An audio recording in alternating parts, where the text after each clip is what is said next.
ओम ओम ओम। ओम पूर्णमदः पूर्णमिदं पूर्णात् पूर्णमुदच्यते पूर्णस्य पूर्णमादाय पूर्णमेवावशिष्यते। ओम रामाय रामभद्राय रामचंद्राय वेधसे रघुनाथाय नाथाय सीताय पतये नमः। श्री राम राम रघुनंदन राम राम, श्री राम राम भरताग्रज राम राम, श्री राम राम रणकर्कश राम राम, श्री राम राम शरणं भव राम राम। श्री रामचंद्र चरणौ मनसा स्मरामि, श्री रामचंद्र चरणौ वचसा गृणामि, श्री रामचंद्र चरणौ शिरसा नमामि, श्री रामचंद्र चरणौ शरणं प्रपद्ये। माता रामो मत्पिता रामचंद्रः, स्वामी रामो मत्सखा रामचंद्रः, सर्वस्वं मे रामचंद्रो दयालुर्, नान्यं जाने नैव जाने न जाने। दक्षिणे लक्ष्मणो यस्य, वामे च जनकात्मजा, पुरतो मारुतिर्यस्य, तं वन्दे रघुनन्दनम्। लोकाभिरामं रणरङ्गधीरं, राजीवनेत्रं रघुवंशनाथं, कारुण्यरूपं करुणाकरन्तं श्रीरामचन्द्रं शरणं प्रपद्ये। मनोजवं मारुततुल्यवेगं, जितेन्द्रियं बुद्धिमतां वरिष्ठं, वातात्मजं वानरयूथमुख्यं, श्रीरामदूतं शरणं प्रपद्ये। कूजन्तं राम रामेति मधुरं मधुराक्षरम्, आरुह्य कविताशाखां वन्दे वाल्मीकिकोकिलम्। आपदामपहर्तारं दातारं सर्वसम्पदां, लोकाभिरामं श्रीरामं भूयो भूयो नमाम्यहम्। भर्जनं भवबीजानामर्जनं सुखसम्पदां, तर्जनं यमदूतानां राम रामेति गर्जनम्। रामो राजमणिः सदा विजयते, रामं रमेशं भजे। रामेणाभिहता निशाचरचमो, रामाय तस्मै नमः। रामान्नास्ति परायणं परतरं, रामस्य दासोऽस्म्यहम्। रामे चित्तलयः सदा भवतु मे, भो राम मामुद्धर। राम रामेति रामेति रमे रामे मनोरमे, सहस्रनाम तत्तुल्यं राम नाम वरानने। हा रघुनंदन प्राण प्रीते, तुम बिन जियत बहुत दिन बीते। जे दिन गए तुम ही बिनु देखे, ते बिरंचि जनि पारहि लेखे। कृपा बारिधर राम खरारी, पाहि पाहि प्रणतार तिहारी। अतुलित बल अतुलित प्रभुताई, मैं मति मंद जानि नहीं पाई। निज कृत कर्म जनित फल पायो, अब प्रभु पाहि शरण तक आयो। असरन सरन बिरद संभारी, मोहि जनि तजहु भगत हितकारी। श्रवण सुजसु सुनियायहु, प्रभु भंजन भव भीर, त्राहि त्राहि आरति हरन, सरन सुखद रघुबीर। मौसम दीन न दीन हित, तुम समान रघुवीर। अस बिचारी रघुबंश मनि, हरहु विषम भव भीर। कामिहि नारि प्यारि जिमि, लोभिहि प्रिय जिमि दाम। तिमि रघुनाथ निरंतर, प्रिय लागहु मोहि राम। राम राम राम। प्रभु की अनंत कृपा के कारण आज एक बार फिर से हम इस सत्संग में उपस्थित हो पाए। तो परमात्मा की असीम कृपा के प्रति नतमस्तक होते हुए, कोटि कोटि नमन करते हुए, आप सबके हृदय में बैठे भगवान श्री राम के चरणों में मेरा शत शत नमन, और आप सबका इस कार्यक्रम में हार्दिक अभिनंदन। श्री रामचरितमानस परिक्रमा का ये कार्यक्रम गोस्वामी तुलसीदास जी के रामचरितमानस के बाहर हमने कहीं नहीं जाना, इस आधार से प्रारंभ हुआ, और उसी फॉर्मेट से हम लोग धीरे धीरे प्रसंगों को लेते हुए आगे बढ़ रहे हैं। थोड़ा सा समझने की कोशिश करते हैं, थोड़ा सा उसमें डूबने की कोशिश करते हैं, और उसी क्रम में जो ये मानस जी के कुछ बहुत ही मार्मिक प्रसंगों में से एक, श्री राम सीताराम वनवास का जो प्रसंग है, ये उस तरह के कुछ मार्मिक प्रसंगों में से है जो वास्तव में आप कानों से ना सुने, इसको आंखों से देखें, अंदर की आंखों से देखें और हृदय से सुने, हृदय से सुने।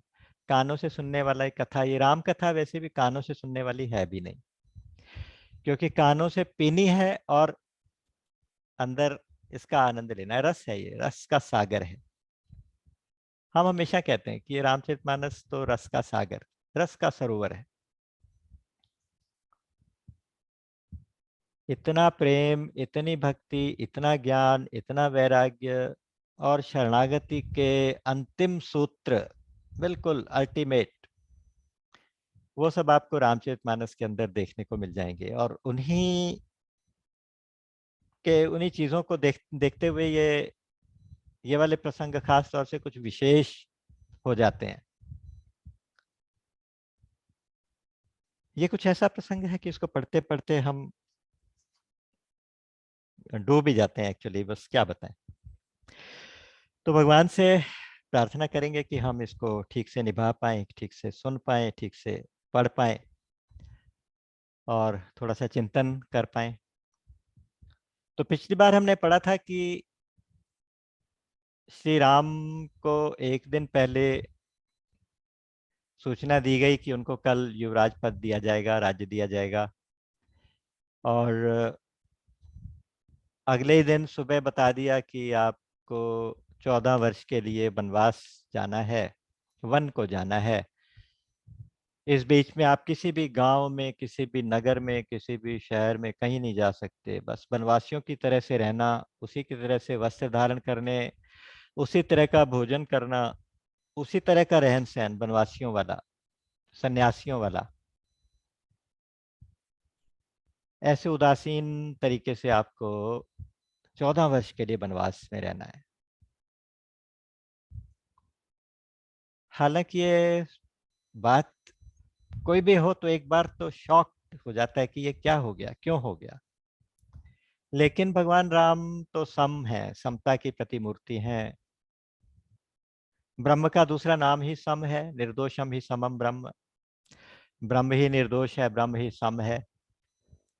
और भगवान तो ब्रह्म परमार्थ रूपा है, परमार्थ रूप ब्रह्म ही है भगवान।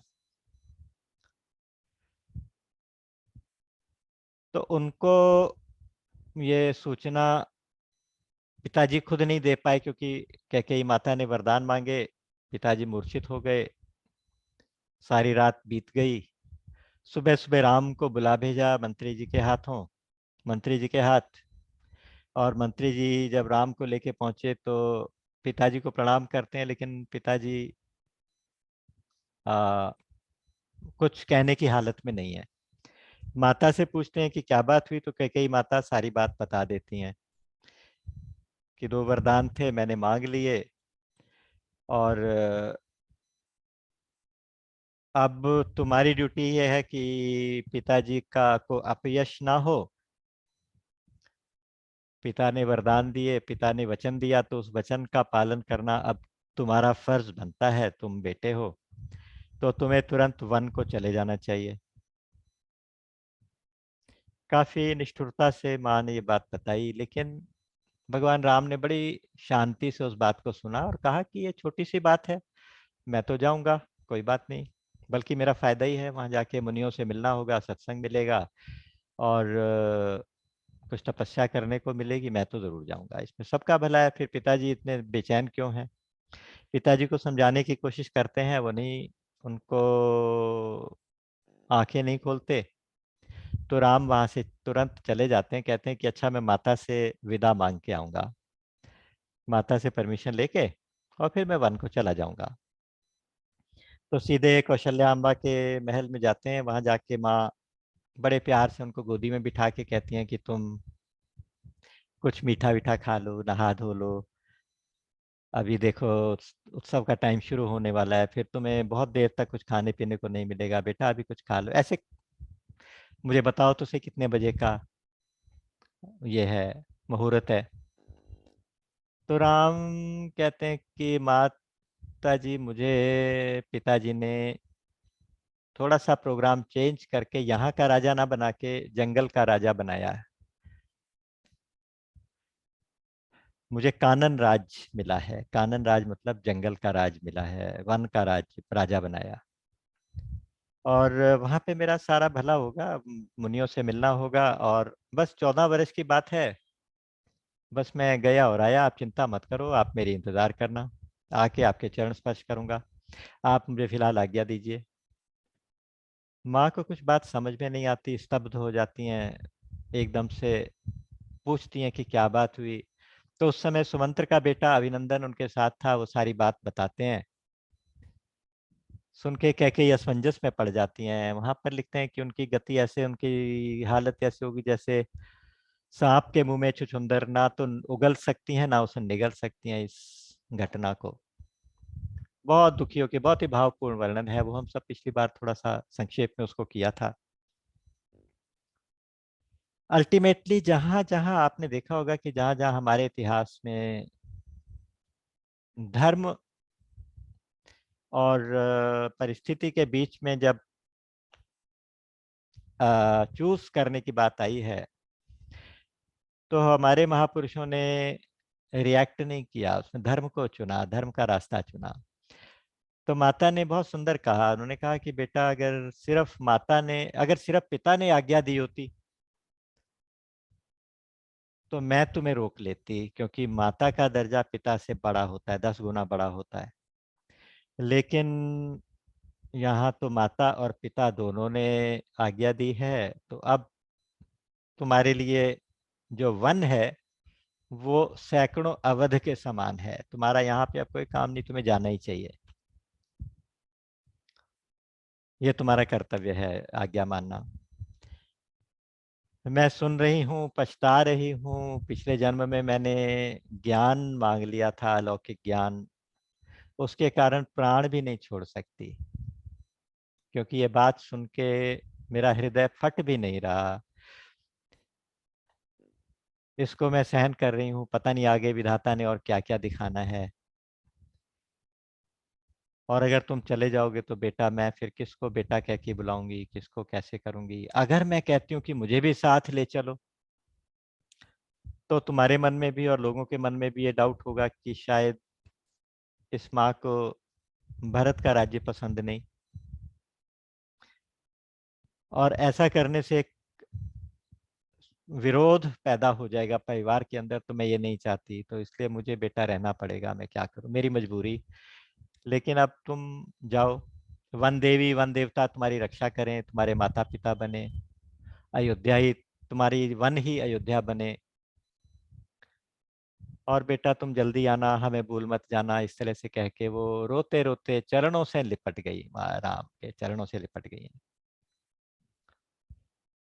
तो राम ने बहुत मुश्किल से उनको उठाया, गले से लगाया, और माँ को बहुत समझाया बिठा के।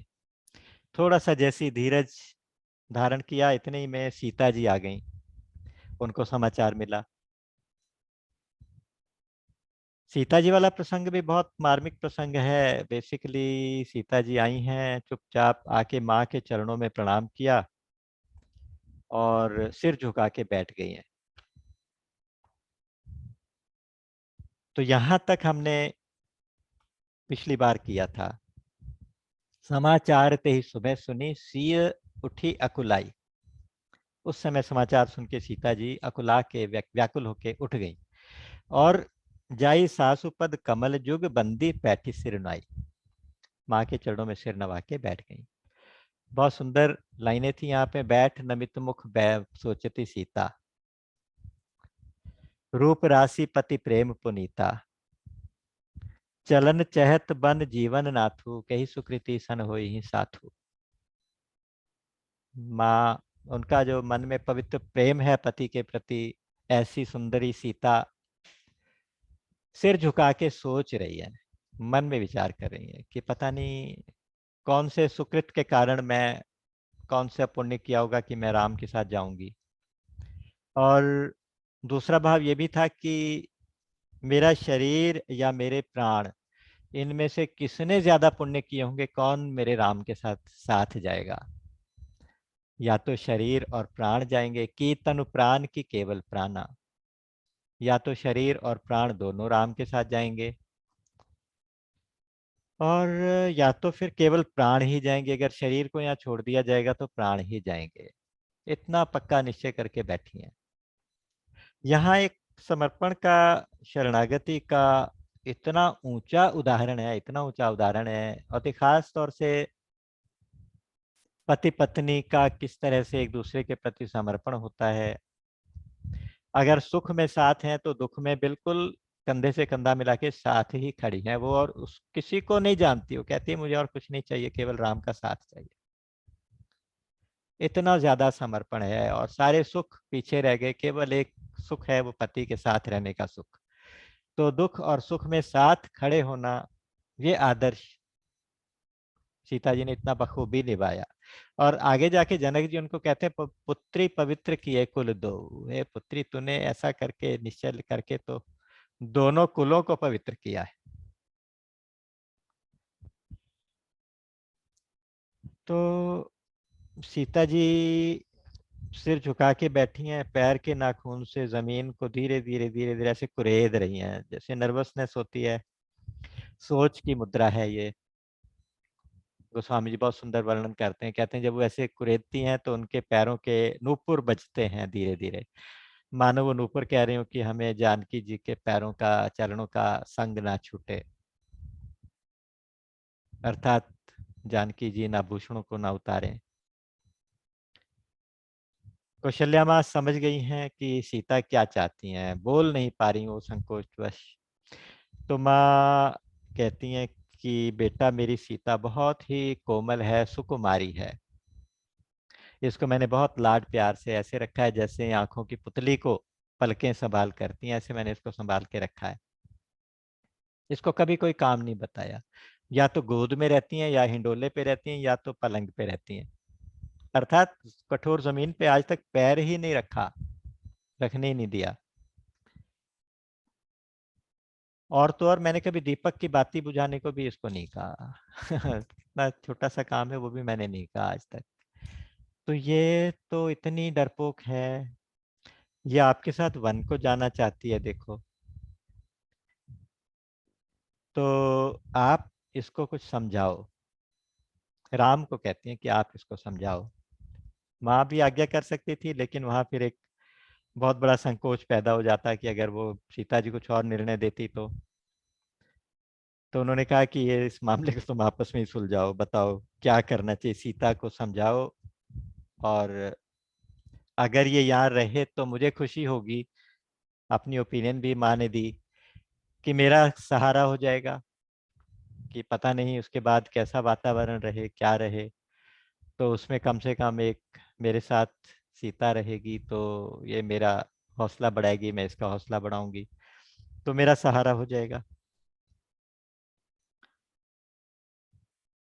देखो, वो कह रही हैं कि इसके पिताजी जनक महाराज, जो राजाओं के शिरोमणि, और इसके ससुर इतने प्रभावशाली कि इंद्र के मित्र हैं, वो इंद्र सखा, इंद्र को जरूरत पड़ती है तो दशरथ को बुलाते हैं,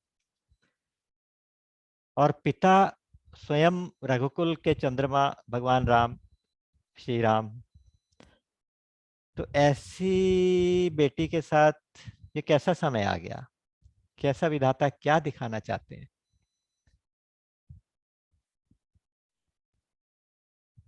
तो अब राम बोले, पहले माँ को बोले कि माँ मुझे क्षमा करना, आपके सामने मुझे कुछ कहने की बात कहने की जरूरत पड़ रही है। फिर सीता जी को समझाते हैं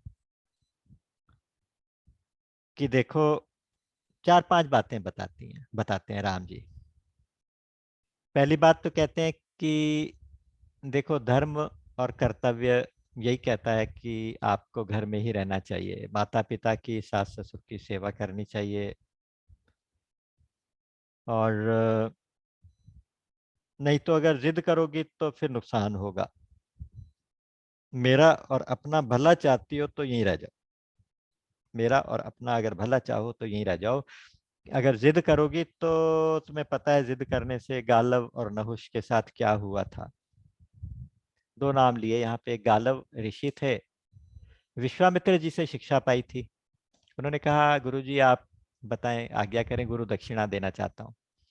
बोले कि नहीं बेटा, बस तुम्हारी मैं गुरु सेवा से बहुत खुश हूँ, और कोई कोई गुरु दक्षिणा नहीं, तुम जाओ। ये एक चॉइस होती थी, गुरु दक्षिणा मांगे कि ना मांगे। उन्होंने कहा नहीं नहीं नहीं, जिद कर ली कि नहीं, आपको लेना पड़ेगा। अब गुरुजी ने कहा ठीक है, तुम 800 श्याम कर्ण घोड़े ले आओ। घोड़े, श्याम कर्ण घोड़े वो होते हैं जो आ, सारे ब्लैक कलर का होता है घोड़ा, और केवल उसका एक कान सफेद होता है।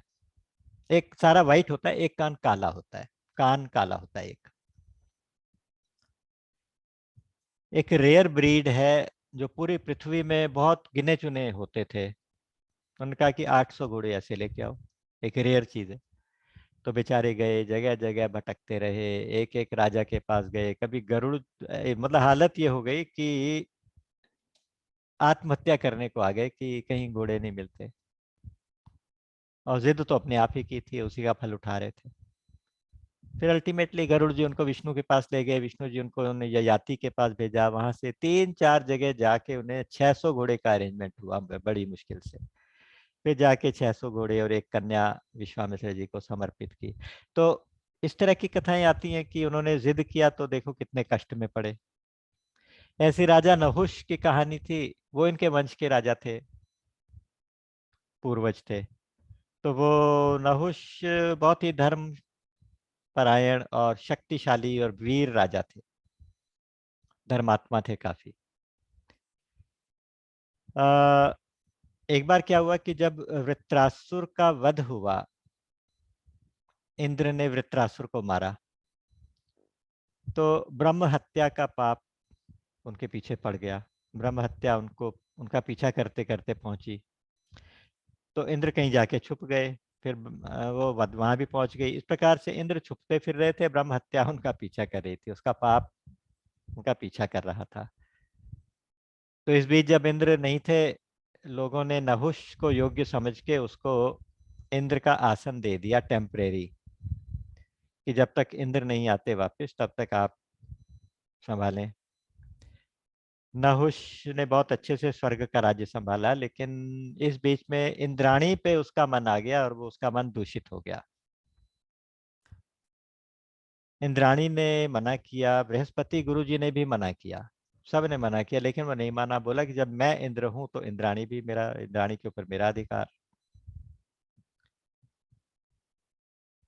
तो कुछ समय की मोहलत मिली। उस समय इंद्राणी जो थी इंद्र को ढूंढते ढूंढते इंद्र को के पास पहुंची, उनसे पूछा कि क्या करूं।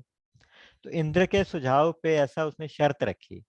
उसने नहुष को कहा कि ठीक है, अगर आप ऐसी जिद करते हैं तो मैं आपके पास आपका प्रस्ताव मानने को तैयार हूं, लेकिन आप मेरे पास ऋषियों द्वारा उठाई हुई पालकी के ऊपर बैठकर आएंगे। ऋषि पालकी उठाएंगे और आप उसके ऊपर बैठकर आएंगे, ये मेरी शर्त है। तो उन्होंने मान ली और ऋषियों से पालकी उठवाई, आप उसके ऊपर बैठे। तो उनके जितने पुण्य थे वो क्षीण हो गए। इस बीच में उन्होंने पालकी उठा रहे ऋषि मुनियों से थोड़ा सा मिसबिहेव भी किया। ऐसा करने से ऋषि अगस्त जी जो थे वो भी वहीं थे, उन्होंने श्राप दिया और 10,000 साल तक अजगर होने का शाप दिया। तो राजा नहुष ने भी जिद के कारण कष्ट उठाया, गालव ने भी कष्ट उठाया। तो हे राजकुमारी, आप जिद मत करो, आप यहाँ रह जाओ। और जब माँ उदास हो, माँ कौशल्या, तो आप उनको कुछ पुरानी कथाएं सुना के, सत्संग सुना के, चर्चा करके थोड़ा सा उनका मन बहला दिया करना। और देखो, ऐसा नहीं है कि मैं तुमसे प्रेम नहीं करता, मैं तुम्हें साथ ले जाना चाहूँ, लेकिन तब भी मैं तुम्हें इसलिए यहाँ छोड़ना चाहता हूँ कि तुम माता पिता की ध्यान रखो, सेवा करो। ये सेवा करना तुम्हारा कर्तव्य है। और दूसरी बात यह है कि अगर तुम मेरे साथ वन में जाओगी तो तुम्हें मालूम नहीं है वहाँ का क्या माहौल होता है। वहाँ इतनी तेज वर्षा, इतनी तेज हवा, जाड़ा, धूप, उस सब में खुले आसमान के नीचे रहना पड़ेगा। कहीं को कुटिया बनाई तो भी उससे सहारा नहीं बनता। और रास्ते इतने कठिन होते हैं, उसके ऊपर कंकड़ पत्थर, रास्ते में नदी नाले, गहरी खाइयां, देख के भी डर लगता है। और आसपास हिंसक जानवर होते हैं, शेर, बाघ, चीता, हाथी, भालू, इस तरह के। और तुम तो इतनी डरपोक हो, शुरू से स्वभाव से इतनी डरपोक हो, तुम इन जानवरों को कैसे देखोगी। और जो वन में रहने वाली स्त्रियां होती है ना, जो दूसरी जो कोल की रात, भील, इस तरह की जो वनवासी जातियां हैं, वो बचपन से ही बहुत स्वभाव से कठोर होती हैं, तो वो तो वहां रह पाती हैं, लेकिन तुम्हारा वहां पे गुजारा नहीं होगा। फिर ना वहाँ कुछ खाने पीने को मिलेगा। देखो, हमारी शर्त में यह है कि कंदमूल फल के अलावा कुछ खा भी नहीं सकते, और वो भी रोज नहीं मिलेंगे। सन्यासियों का जो नियम है उसमें है कि अगर जो फल अपने आप टूट के गिरेगा, तोड़ना भी नहीं है, अपने आप टूट के मेरे गिरेगा, और उसका मौसम होगा तो मिलेगा, नहीं होगा तो नहीं भी मिलेगा। ऐसे में कैसे गुजारा होगा। इस तरह क्या है कि उन्होंने वन के बहुत सारे दोष, बहुत सारी कठिनाइयां जानकी जी को गिनवाई। और साथ में कहा कि देखो, वहां राक्षस, असुर जो होते हैं ना, वो छिप के कपट वेश में वहां रहते हैं, और नरभक्षी होते हैं, वो मनुष्यों को देख के खा जाते हैं, और कभी वो उठा के ले जाते हैं, अपहरण करके ले जाते हैं। अब तुम मानसरोवर में रहने वाली हंसनी जैसी हो, खारे समुद्र में कैसे रहोगी। आम के पेड़ में अगर कोयल रहती हो, आम के बाग में कोयल रहे, वहां वो कितना सुंदर गाना गाए, रहे खुशी खुशी, लेकिन अगर उसको करील के कांटेदार वनों में भेज दिया जाए, वहां वो क्या करेगी। तो हे सुकुमारी, तुम वन के योग्य नहीं हो, तुम मेरा कहना मानो, तुम यहीं रह जाओ। हंस गवनी तुम नहीं बन जोगू, सुने अपजस मुई देहि लोगू। अगर मैं साथ ले जाऊं तो लोग मुझे अपयश देंगे, मेरी बदनामी होगी कि देखो कैसे ले गया। अब राम ने तो बहुत मधुर वचन, शीतल वचन बोले थे, लेकिन उनसे सीता जी के तो अंदर बाहर आग लग गई, विरह की आग। रोने लगी, अपने आप को बहुत मुश्किल से संभाल के बोली है। उन्होंने कहा कि हे माता जी, मुझे क्षमा करना, मैं आपके सामने आज मुंह खोल रही हूँ, लेकिन इमरजेंसी में सब कुछ जायज होता है। मैंने मन में सोच के देख लिया, कि पति के वियोग का जो दुख है वो स्वर्ग के सुखों से, स्वर्ग, पति के साथ जाने का जो सुख है वो स्वर्ग के सुख से भी ज्यादा है। और पति के वियोग से जो दुख होगा वो सारे दुखों से बड़ा दुख है। अगर नदी में पानी ही ना हो या शरीर में प्राण ही ना हो तो शरीर अपवित्र होता है।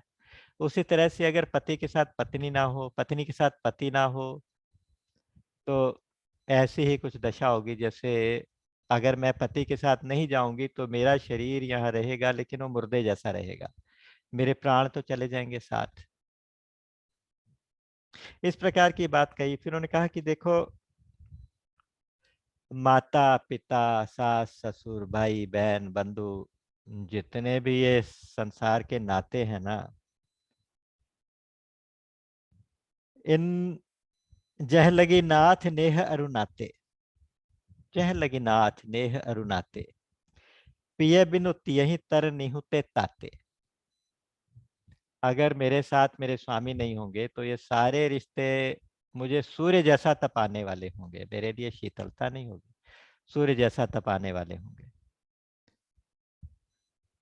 भोग रोम सम भूषण भारू, जितने भोग यहाँ होंगे, जितना सुख मुझे यहाँ मिलेगा तो वो मुझे रोग जैसा लगेगा।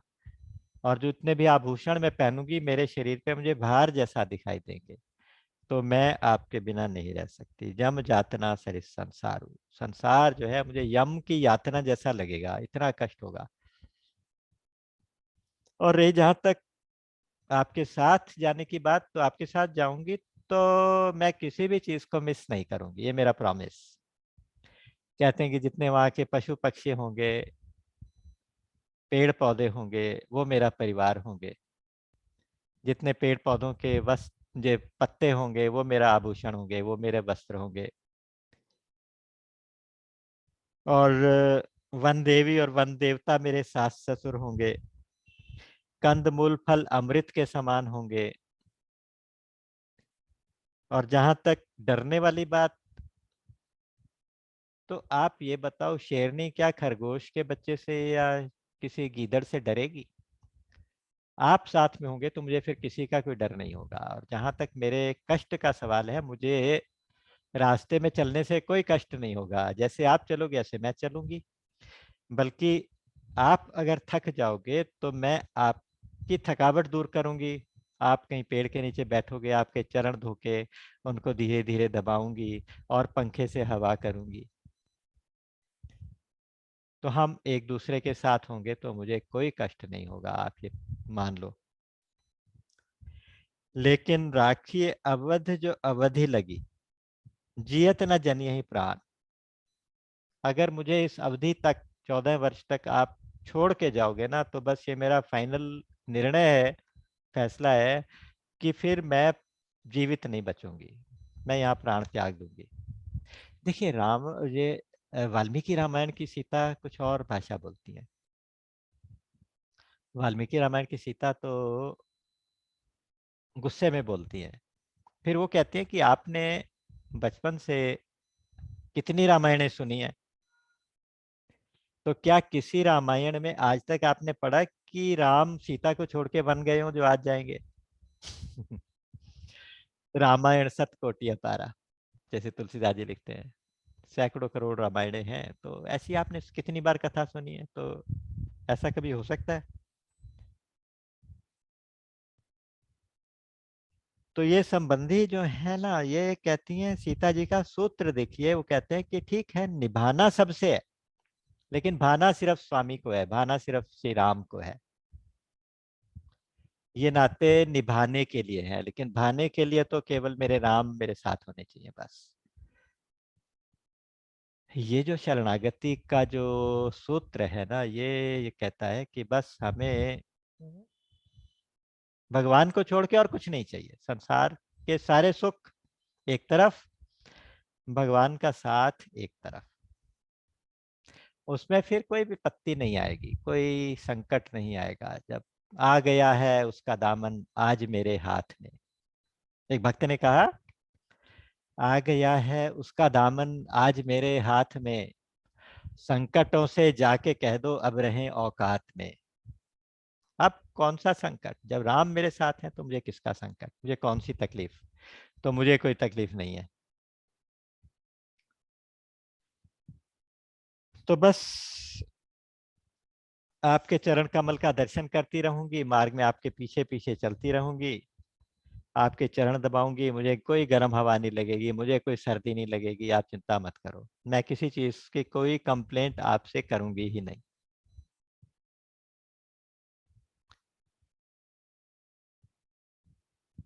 राम से मत कहो कि मेरी विपत्ति बहुत विकट है। ये भी शरणागति का सूत्र सीता जी ने दिया कि मैं आपसे कभी कोई शिकायत नहीं करूंगी, कोई भी विपत्ति आएगी तो कुछ नहीं कहूंगी। राम से मत कहो कि विपत्ति बहुत विकट है, विपत्तियों से कह दो कि राम मेरे निकट है। विपत्तियों को चैलेंज कर दो कि राम मेरे निकट है। और आप कहते हैं कि तुम सुकुमारी हो, वन के योग्य नहीं है, तो आप कौन से वन के योग्य हैं, आप तो मेरे से भी ज्यादा कोमल हैं। मैं सुकुमारी नाथ बन जोगू, मैं सुकुमारी हूं और मेरे स्वामी के आप वन के योग्य हैं। और तुम ही उचित तप मोके भोगू, तुम्हें तो तपस्या करना उचित है और मेरे लिए भोग उचित है, ये कहते हुए आप कैसी बात कह रहे हो। ये बात सुन के भी मेरा हृदय नहीं फटा, इसका मतलब मेरा हृदय बहुत कठोर हो गया, पता नहीं क्या क्या विपत्तियां देखेगा अब, ये क्या क्या चीज सुनवाएगा। तो जो ये हालत देखी तो सीता जी की आंखों में आंसू देखे, तो देखी दशा रघुपति जी जाना, हठी राखे नहीं राखे प्राणा। कहा कि अगर हट करके इसको यहाँ रोक दिया तो ये प्राण छोड़ देगी, प्राण नहीं रखेगी। तो ये सोच के राम ने कहा अच्छा ठीक है सीता, फिर तुम ऐसा करो कि वन चलने की तैयारी करो, जल्दी करो। लेकिन ये सुन के सीता जी तो प्रसन्न हो गई, लेकिन अब कौशल्या के उदास होने की बारी थी। कौशल्या रोने लगी, बहुत ज्यादा रोने लगी, क्योंकि अभी तो बेटा ही जा रहा था, बेटा बहू दोनों जा रहे हैं और न जाने फिर वापस आते हैं कि नहीं आते हैं, और वापस आते हैं तो मैं हूं कि ना हो। रो रही हैं, हे रघुपति, हे रघुवर, हे वत्स, हे लाल, ऐसा कह के मैं अब किसको बुलाऊंगी, अब कौन मेरा सहारा है, तुम चले जाओगे तो अब हमारा क्या होगा। बहुत ही असमंजस की स्थिति में है माँ कौशल्या, उनकी दशा तो सोच सोच के भी हृदय फटने लगता है। और एक आदर्श भी माँ है, आदर्श माँ भी है, क्योंकि राम की माँ होना अपने आप में एक बहुत बड़ी जिम्मेदारी है। तो राम जी कह चुके माँ तू विवेक अलौकिक तोरे, मेरे वरदान से आपको अलौकिक विवेक कभी ना जाएगा। ये अलौकिक विवेक ही तो आज प्राणों को रोक के रखे हुए है। इसके बाद माँ ने सीता जी को आशीर्वाद दिया, सीता जी को पतिव्रत धर्म की थोड़ी शिक्षा दी कि कैसे करना, क्या करना, और आशीर्वाद दिया अचल होई अहि बात तुम्हारा, जह लगी गंग जमुन जल धारा। जब तक गंगा यमुना में जल की धारा बहती है, हे सीता तुम्हारा अहिबात, तुम्हारा सौभाग्य अटल रहे। इस प्रकार का सौभाग्य का आशीर्वाद देके वाल्मीकि रामायण में तो पूरा चैप्टर, बहुत लंबा एक प्रसंग है जिसमें उन्होंने पूरी पतिव्रत धर्म की शिक्षा दी है सीता जी को। तो यहाँ तक सीता जी की भी विदाई एक तरह से हो गई, सीता जी तैयार। अब जो एक और मार्मिक प्रसंग आएगा वो तो बहुत ही बढ़िया, बहुत ही बढ़िया है, बस क्या बताएं, इसके लिए शब्द नहीं है कि कैसा है। समाचार जब लक्ष्मण पाए, व्याकुल बिलख बदन उठि धाये। रोते हुए, जैसे ही समाचार सुना लक्ष्मण को, तो व्याकुल होके रोते हुए वहां पे दौड़ के आए। कंप पुलक तन नयन सनीरा, शरीर कांप रहा है, रोमांचित हो रहा है, रोंगटे खड़े हो रहे हैं। जब बहुत ज्यादा दुख, बहुत ज्यादा खुशी, बहुत ज्यादा एक्साइटमेंट होती है तो रोंगटे खड़े होते हैं। पुलक, कंप पुलक तन, और नैन सनीरा, आंखों में आंसू भरे हैं। गहे चरण अति प्रेम अधीरा, प्रेम से बहुत अधीर होके उन्होंने जाके चरण पकड़ लिए, गिर गए, जाके चरणों में गिर गए। लक्ष्मण की शरणागति अपूर्व शरणागति है, अनपैरेलल्ड शरणागति है। कहते हैं कुछ कहना चाहते हैं, मुख में आवाज ही नहीं निकल रही, हाथ जोड़ के खड़े हैं। तो ना, एक प्रेमा भक्ति के 8 लक्षण होते हैं। प्रेमा भक्ति का पहला लक्षण होता है कि रंग उड़ जाता है, चेहरे का रंग उड़ जाता है, हवाइयां उड़ रही है, वैवर्ण्य कहते हैं उसको। तो लक्ष्मण जी का चेहरा, उन्होंने कहा बिलख बदन दिखाई दे रहा है, ऐसे चेहरे पे दिखाई दे रहा है। और दूसरा होता है कंपन, शरीर कांप रहा है अंदर से। और रोमांच होता है, स्वर भंग होता है। स्वर भंग मतलब कहना चाहते हैं, मुंह से आवाज नहीं निकल रही। और अश्रु बहते हैं। फिर स्तंभ होता है, स्तंभन हो जाता है। स्तंभन का मतलब है कि बिल्कुल हाथ पैर हिलने बंद हो जाते हैं। इस तरह के 8 लक्षण हमारे शास्त्रों में बताए गए प्रेमा भक्ति के। और पसीना आ जाता है। उसके साथ साथ आखिरी लक्षण जो होता है वो होता है प्रलय। प्रलय का मतलब होता है कि या तो मूर्छित होकर गिर जाते हैं या तो प्राण त्याग देते हैं। तो राम अब लक्ष्मण को देख के घबरा गए। तो उन्होंने देखा कि इसके 7 लक्षण प्रकट हो रहे हैं, 8वां लक्षण आ गया तो फिर मुश्किल हो जाएगी। 7 लक्षण आ रहे हैं कि अश्रु भी बह रहे हैं, रंग भी उड़ा हुआ है, आवाज भी नहीं निकल रही, स्तंभ भी दिखाई दे रहा है, स्तंभन, और रोमांच भी हो रहा है, पसीना भी आ रहा है, सब कुछ हो रहा है, आंखों में आंसू भी आ रहे हैं। कहीं अगर प्रलय वाली स्थिति आ गई तो क्या होगा। तो राम थोड़ा घबरा गए। फिर कहते हैं कि भैया अधीर मत हो। राम बिलो की बंधु कर जोरे, देह गेह सब सम तृण तोड़े। शरीर से, घर से तृण तोड़ के, मतलब तृण तोड़ के मतलब होता है कि उनसे सारे संबंध तोड़ के।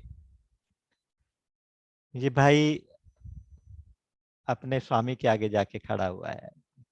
प्रभु तो उसको भाई और सखा मानते हैं, लेकिन लक्ष्मण जी अपने आप को सेवक मानते हैं, राम को स्वामी मानते हैं। वहाँ सेवक सेव्य भक्ति है, और भगवान अपने सेवक को अपने बराबर लाके बिठाते हैं, अपना सखा मानते हैं, अपना भाई मानते हैं। देखते हैं कि ये तो अब सबसे तृण तोड़ के आ गया, सबसे रिश्ते छोड़ के आ गया मेरे हाथ, मेरे पास। तो कहते हैं हे राम, हे लक्ष्मण, तुम प्रेम के वश में होके इतने अधीर मत हो। सबसे पहले तो थोड़ी सी तसल्ली रखो, और देखो तुम्हारी ड्यूटी है कि आज तुम्हें यहाँ रुकना चाहिए। पिताजी दुखी है, उनकी हालत खराब है, वो कुछ बोलने की भी हालत में नहीं है। भरत और शत्रुघ्न भाई दोनों बाहर है। इस हालत में राजपाट कौन संभाले, और फिर प्रजा को दुख होगा तो उसकी जिम्मेदारी हम लोगों के ऊपर आएगी।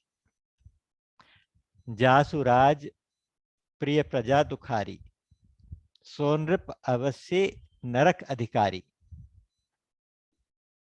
आजकल के शासकों को ये बातें, ऐसे सूत्र पढ़ने चाहिए, हमारे शास्त्रों में लिखे हुए। जिस शासक के राज्य में प्रजा दुखी है, तो वो शासक, वो राजा अवश्य ही नरक का अधिकारी होता है। तो नरक जाना पड़ेगा लक्ष्मण, ध्यान से सुन लो, तुम्हारी ड्यूटी है अभी जाके तुम माताओं का ध्यान रखो, पिताजी का ध्यान रखो, और राजपाट संभालो जब तक भरत नहीं आ जाता। जब भरत आ जाए तो उसको सौंपो।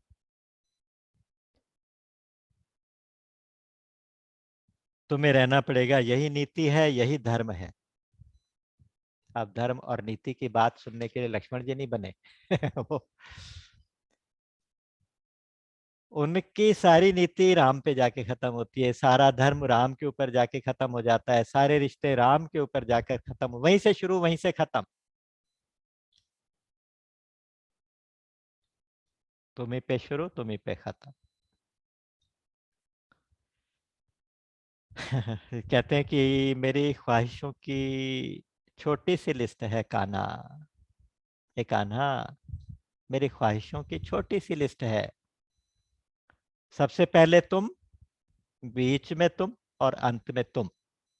तुम्हारे अलावा और मेरी कोई ख्वाहिश नहीं, कोई जरूरत नहीं, कोई लिस्ट ही नहीं।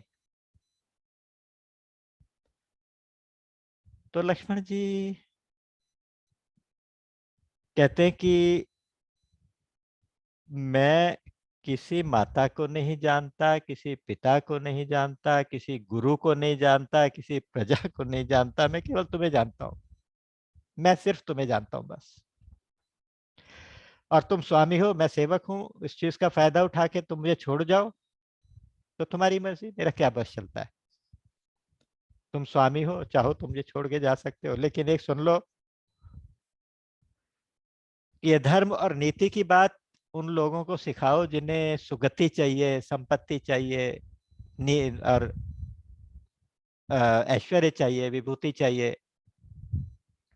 लेकिन मन क्रम वचन से जो तुम्हारा सेवक हो, उसको छोड़ना क्या ठीक रहेगा? गोस्वामी जी ने एक बहुत सुंदर पद लिखा है, यह बिनती रघुवीर गोसाई। वहां उसमें लिखा, उन्होंने कहा, चहो न सुगति सुमति संपत्ति कछु, रिद्धि सिद्धि सकल बड़ाई। चहो न सुगति सुमति संपत्ति, सुगति नहीं चाहिए, संपत्ति नहीं चाहिए, सुमति भी नहीं चाहिए, रिद्धि सिद्धि नहीं चाहिए, बड़ाई भी नहीं चाहिए, यश वश कुछ नहीं चाहिए। क्या चाहिए? हेतु रहित अनुराग राम पद। और केवल इतना ही नहीं कह के रुके, कहते हैं बड़े अनुदिन अधिकाई। और वो भी जो चरणों में प्रेम है, चरणों में अनुराग है आपके, वो मेरा दिनों दिन बढ़ता जाए। भरत जी ने भी आगे जाके गंगा जी से प्रार्थना की है, सीता राम चरण रति मोरे, अनुदिन बढ़हु अनुग्रह तोरे। माँ मुझे आशीर्वाद दो कि सीताराम के चरणों में मेरी प्रीति बढ़ती जाए।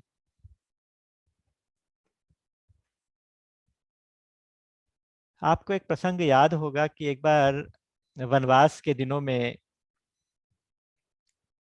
लक्ष्मण जी कहीं कुछ काम के लिए गए हुए थे, लकड़ी वकड़ी इकट्ठी करने या ऐसे कुछ।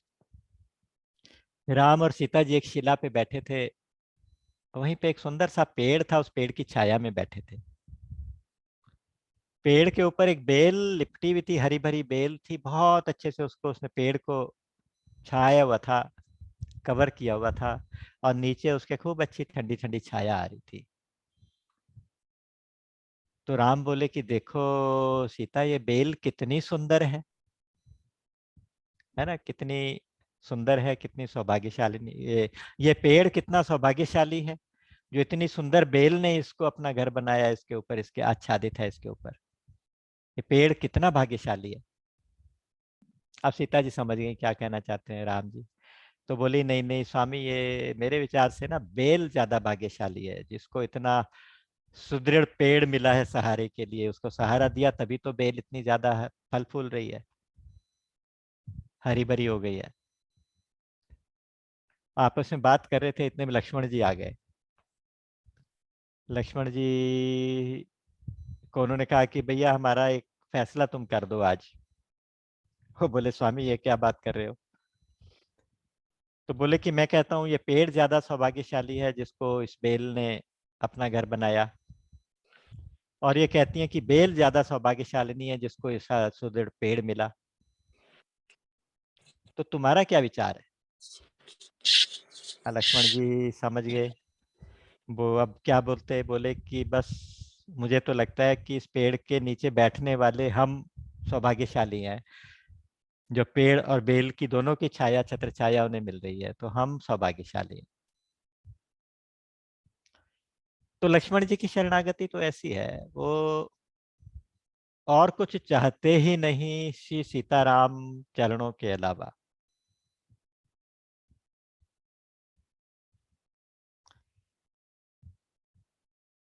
तो आज लक्ष्मण जी की ये हालत देख के कहते हैं कि नीति शास्त्र की शिक्षा उनको दीजिए जो बहुत बड़े बड़े महापुरुष हों, जिनको सुगति चाहिए, सुमति चाहिए, संपत्ति चाहिए, मुझे कुछ नहीं चाहिए।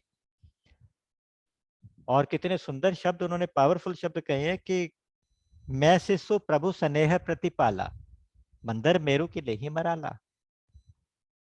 एक छोटा सा राजहंस का बच्चा, उसके ऊपर तुम सुमेरु पर्वत का बोझ रख दो, वो क्या बोझ उठा पाएगा? मैं छोटा सा बच्चा हूं, आपने अपने स्नेह से मुझे पाला है, आपके स्नेह से पला हुआ छोटा सा बच्चा हूं, मुझे इतनी भारी भारी बातें मत सिखाओ कर्तव्य वाली। मुझे सिर्फ आपका प्रेम चाहिए, मुझे कुछ और कुछ नहीं चाहिए। गुरु पे तू मातु न जानो काहू, कहूँ सुभाऊ नाथ पति आहू। मैं गुरु पिता माता कुछ नहीं जानता, मैं स्वभाव से कहता हूँ, मैं कोई बनावट नहीं कर रहा, तुम तो अंतर्यामी हो, जान लोगे। जह लगी जगत स्नेह सगाई, प्रीति प्रतीति निगम निज गाई। मोरे सबई एक तुम स्वामी, दीन बंधु उर अंतर जामी। ये कुछ चौपाइयां है ना, ये प्रतिदिन पाठ करने जैसी हैं। प्रतिदिन पाठ करनी, ये जरूर ऐसा नहीं है कि लक्ष्मण ने एक डायलॉग बोला है ये राम ने सुन लिया है, ऐसा नहीं है। ये इतनी पावरफुल प्रार्थना है शरणागति की, इतनी पावरफुल प्रार्थना। मैं शिशु प्रभु स्नेह प्रतिपाला, मंदिर मेरु की लही मराला। गुरु पितु मातु न जानो काहू, कहूँ सुभाव नाथ पति आहू।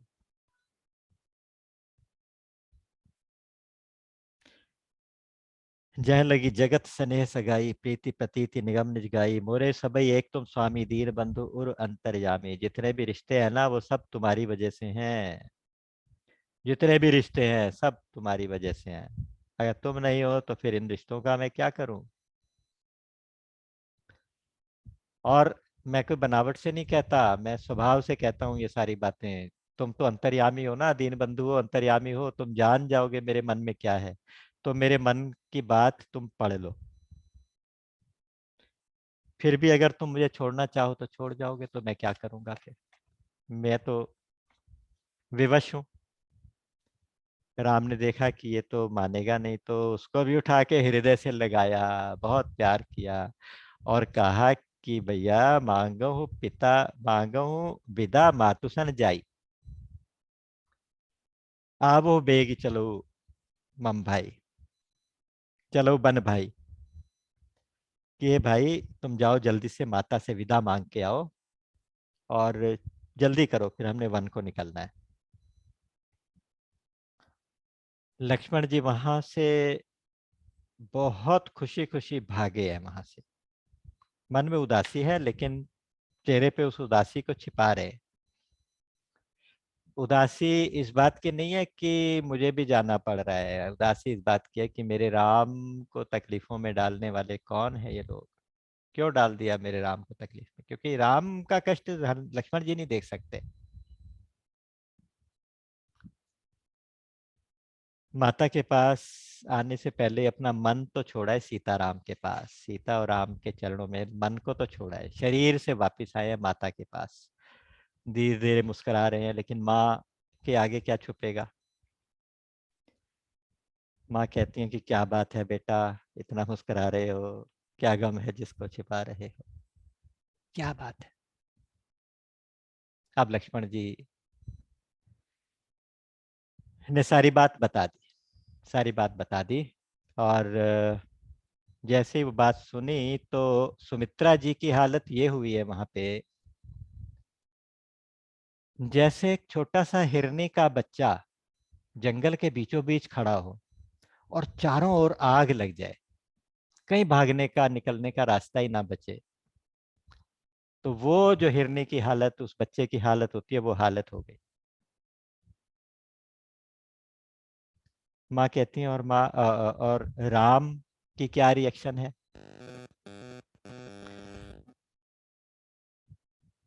तो यहाँ एक बहुत सुंदर किसी शायर के दो शेर हैं बड़े सुंदर सुंदर, मुझे लगता है यहाँ बिल्कुल फिट बैठते हैं। वो कहते हैं कि माँ उन्हें देखकर लगेगा नहीं मगर वो खुश है।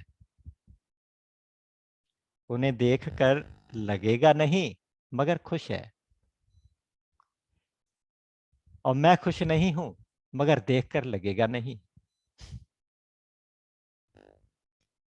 मैं खुश नहीं हूं मगर देखकर लगेगा नहीं। और बिछुड़ गए जो बिछुड़ गए तो ये दिल उम्र भर लगेगा नहीं। बिछुड़ गए ये दिल तो उम्र भर लगेगा नहीं। लगेगा लगने लगा है मगर लगेगा नहीं। लगेगा लगने लगा है समय के साथ। लगेगा लगने लगा है मगर लगेगा नहीं।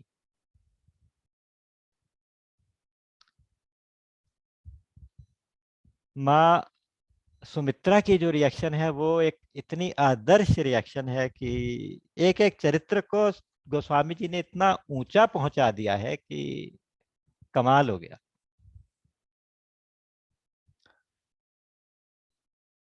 अब सुमित्रा के मुंह से कुछ बात नहीं निकल रही। इतने कठोर स्टेटमेंट सुन के लक्ष्मण लक्ष्मण जी की कि ऐसे ऐसे हो गया। ऐसे खड़ी हैं, चारों तरफ आग लग गई है जंगल में, अब कहाँ जाए कहाँ ना जाए। तो एकदम से माथे पे हाथ रख के बोली हैं, अरे पापिन कैकेयी तूने बहुत बुरा दाव खेला। ये अयोध्या तो अब अभागी हो गई। अयोध्या के भाग्य समाप्त हो गए। फिर धीरे धारण करके बोली हैं कि बेटा मैंने एक बात तुम्हें बतानी थी, आज बताती हूँ। मैं और महाराज दशरथ तुम्हारे माता पिता नहीं है। तुम्हारे असली माता पिता राम और सीता हैं।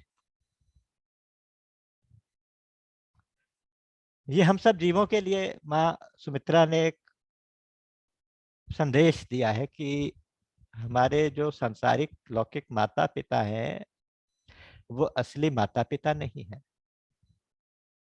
असली माता पिता हमारे राम और सीता जी हैं।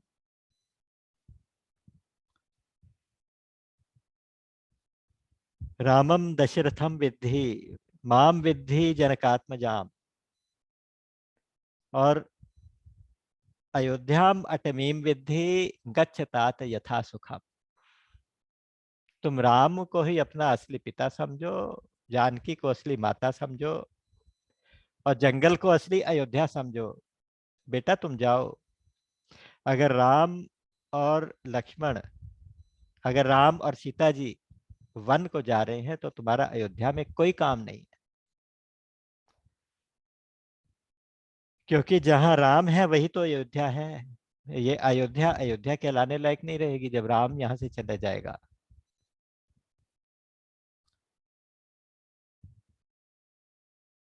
क्योंकि जहां सूर्य होता है वही तो दिन होता है। जहां राम होंगे वही अयोध्या बन जाएगी। राम हमारे प्राणों के प्राण हैं। राम हमारे हृदय के जीवन हैं। राम ही हमारा सर्वस्व है। और सुनो, आज मैं भी माता कहलाने का गौरव प्राप्त करूंगी, क्योंकि माता वही कहलाएगी जिसका बेटा राम का भक्त, राम के चरणों का सेवक बनेगा। पुत्रवती युवती सोई हुई। वही युवती पुत्रवती कहलाने लायक है जिसका बेटा राम के चरणों में प्रीति करेगा, राम के चरणों का सेवक बनेगा। वही माँ कहलाने लायक है। नहीं तो ऐसे तो बहुत बच्चे पैदा करते हैं, जानवर भी बच्चे पैदा करते हैं। तो मैं भी पुत्रवती होने का सौभाग्य प्राप्त करूंगी। और देखो, तुम्हारे ही भाग्य से राम वन को जा रहे हैं, और किसी और कोई पर्पज नहीं है, दूसरा कोई राम के वन जाने का पर्पज ही कोई नहीं है, क्योंकि भगवान तुम्हें अपनी सेवा का मौका देना चाहते हैं। एक तरह से बहुत मोटिवेट किया है राम के लिए सुमित्रा जी ने। बहुत ही मोटिवेशनल बातें की है। तुम्हारे सौभाग्य के कारण ही राम वन को जा रहे। और सुनो, सकल सुकृत पद राम, सकल सुकृत कर बड़ फल एहू, राम सिय पद सहज सनेहू। जितने भी पुण्य कोई कर ले, सारे पुण्यों का एक ही फल है। सबसे बड़ा फल क्या है? कि सीता और राम के चरणों में सहज स्नेह हो जाए, प्रीति हो जाए, प्रेम हो जाए। इस तरह कह के उनको माँ सुमित्रा ने आज्ञा दी है। साथ में एक आशीर्वाद के साथ साथ शिक्षा दी है। देखो, कभी भी राग, रोष, ईर्ष्या, मद, क्रोध कभी मत करना। सपने में भी तुम्हारे अंदर ये विकार नहीं आने चाहिए। काम, क्रोध, लोभ, मोह, ये जो षट विकार होते हैं, सपने में भी तुम्हारे अंदर नहीं जाने चाहिए। तो मन ही मन लक्ष्मण जी ने उसी समय प्रतिज्ञा की है, माँ आप चिंता मत करो, सपना आएगा तो ये आएंगे ना, मैं सोऊंगा ही नहीं 14 साल तक। सपना कहाँ से आएगा? सपने में राग रोष कहाँ से आएंगे? जागृत की तो मैं गारंटी लेता हूँ, सपने में अगर आ गए तो सपने में भी ना आए उसके लिए मैं सोऊंगा ही नहीं। 14 वर्ष तक लक्ष्मण जी सोए नहीं। सेवक धर्म उन्होंने ऐसा निभाया। इधर नगरवासी बहुत व्याकुल हैं, रो रहे हैं, बिलख रहे हैं। राजद्वार के ऊपर भीड़ लगती जा रही है। और राम, सीता जी और लक्ष्मण जी, ये तीनों के तीनों तैयार होके महाराज दशरथ से मिलने दोबारा से आए, विदा लेने। सुमंत्र जी वहीं थे। उन्होंने दशरथ जी को हिलाया, हिला के कहा, महाराज राम, लक्ष्मण और सीता तीनों तैयार होकर आ गए। ये तीनों वन जाना चाह रहे हैं, आप इनको आज्ञा दीजिए। दशरथ जी देख के एकदम से बिलख पड़े, आंखें खोली, उठ के बैठे हैं और एकदम से बिलखने लगे, रोने लगे, क्योंकि वनवास तो केवल राम के लिए था। ये तीनों चले जाएंगे, पुत्र वधू भी साथ चली जाएगी। अब मैं जनक जी को क्या मुंह दिखाऊंगा? ये भी चिंता हो रही है। मिथिलेश कुमारी जाना चाहती हैं। तो उन्होंने तुरंत राम ने प्रणाम किया, राम को उन्होंने हृदय से लगा लिया, गले से लगा लिया। बोले कि राम एक बात बोलूं? तो बोले हाँ महाराज बोलिए। तो बोले कि सुनहु तात तुम कहूँ मुनि कहाही, राम चराचर नायक आही। हे राम, मैंने मुनियों से सुना, गुरु वशिष्ठ जी से सुना है कि राम जो है ये साधारण मनुष्य नहीं है, ये चराचर जगत का नायक ब्रह्म है, स्वयं भगवान। शुभ और अशुभ कर्म अनुहारी, ईस दे तो फल हृदय बिचारी। कर्म जो करब पाव फल सोई, निगम नीति असी कह सब कोई। तो ईश्वर का काम है कि उन्होंने ये लॉ बना दिया कि जैसा कोई कर्म करे वैसा उसको फल मिले। कर्म का विचार करके उसका फल मिले, ऐसी हमारे शास्त्रों ने भी, भगवान ने भी ऐसी नीति बना दी है। और सब कहते हैं कि तुम चराचर नायक ब्रह्म हो, और तुम्हें तो ये सारी बातें पता ही होंगी, तुमने ही बनाई है। मुझे आज इस बात का जवाब दे जाओ। और करे अपराध को और पाव फल भोग, अति विचित्र भगवंत गति को जग जाने जो। बहुत ही मार्मिक बात पूछी है, बहुत ही मार्मिक बात पूछी है। अपराध तो कोई और करे और दूसरा उसका कर्म भोग भोगे। अपराध तो मेरा, और भोगना पड़ा तुम्हें और जानकी को और लक्ष्मण को। अपराध तो कैकेयी का, भोगना पड़े बच्चों को, भोगना पड़े सारी प्रजा को। ये कैसा तुम्हारा कर्म फल का संयोग है? ये कैसा तुम्हारा कर्म फल का नियम है? और करे अपराध को और पाव फल भोग। फिर खुद ही कहते हैं, अति विचित्र भगवंत गति को जग जाने जो। संसार में ऐसा कौन व्यक्ति है जो उसे जानने योग्य हो? इवन भगवान कृष्ण ने गीता जी में कहा है, गहना कर्मणो गति ही। कर्म की गति बहुत गहन है, कौन जान सकता है इसको। और वाल्मीकि रामायण में पता क्या कहते हैं? कहते हैं कि हे राम, मैं इस पद के योग्य नहीं हूं, अब मैं इस राज्य के योग्य नहीं हूँ, पद के योग्य नहीं हूँ। तुम ऐसा करो, राम के कान में कह, तुम ऐसा करो कि तुम मुझे अरेस्ट कर लो, बंदी बना लो, कारागार में डाल दो और तुम राजा बन जाओ।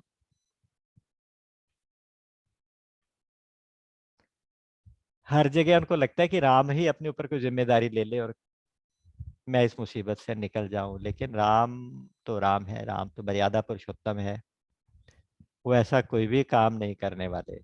वाल्मीकि रामायण में तो लक्ष्मण जी भी बड़े क्रोधित हुए हैं, उन्होंने कहा कि मैं 1 मिनट की बात है, एक मेरे लिए बहुत आसान है, राम तुम्हारे साथ इतना अन्याय होता मैं देख नहीं सकता, तुम चुपचाप राज्य संभालो, मैं देखता हूँ, बाकी सबको मैं देखता हूँ, तुम राज्य को संभालो, सबका सामना मैं कर लूंगा। लक्ष्मण पूरी जिम्मेदारी लेने को तैयार था, लेकिन यार राम ऐसा बिल्कुल करने वाले ही नहीं है, जिससे कहीं भी विरोध बढ़े ऐसा भगवान राम कभी कुछ करते ही नहीं। अब राजा सीता जी को देख के समझाने लगते हैं कि बेटी तुम क्यों जा रही हो। वो कुछ नहीं बोलती, ससुर के आगे बोलना भी मर्यादा की बात नहीं है, तो नहीं बोलती, आंखों में आंसू है, बस चुपचाप खड़ी हैं। राजा ने उनको बहुत समझाने की कोशिश की है। उधर सुमंत्र की पत्नी और ऋषियों की पत्नियां वहां बैठी थी, कुछ बड़ी बुजुर्ग महिलाएं थी, उनको उन्होंने समझाया। वाल्मीकि रामायण में तो वशिष्ठ जी ने भी कैकेयी को डांट लगाई है। कैकेयी कहती है ना, वो उसने आके वलकल रख दिए, मुनियों के वस्त्र रख दिए कि अपने उठाओ, अपना चलते बनो फटाफट।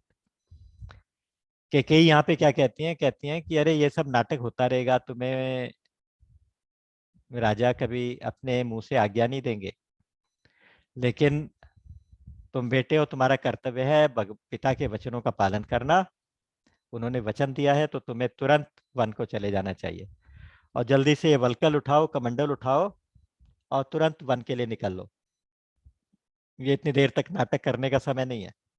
तो उसको नाटक कहती है। यहाँ पे वशिष्ठ जी ने बहुत कठोर शब्दों के साथ कैकेयी को डांटा है। उन्होंने कहा कि ये वलकल वस्त्र सीता के लिए नहीं है, इनको थोड़ी ना तूने वनवास दिया, इनके लिए थोड़ी ना कोई वचन मांगा है, ये ऐसे ही कपड़ों में आभूषण में जाएगी। वहां पे वहां की सीता कपड़े चेंज करके नहीं गई, लेकिन यहाँ तीनों के तीनों वनवासी वेश में गए हैं। तो बस सजी बन साज समाज सब बनिता बंधु समेत, बंदे विप्र गुरु चरण प्रभु चले करे सबहि अचेत। तो उसके बाद फिर और रुकने का कोई स्कोप था ही नहीं, तुरंत सामान उठाया वनवासियों वाला, कमंडल इत्यादि, वलकल इत्यादि, और अपना राम लक्ष्मण और सीता तीनों के तीनों चले गए। उनके जाते सब लोग वहां मूर्छित होके गिरने लगे। कर चले सब कर ही अचेत, कले चले कर ही सब ही अचेत, सबको अचेत करके चले।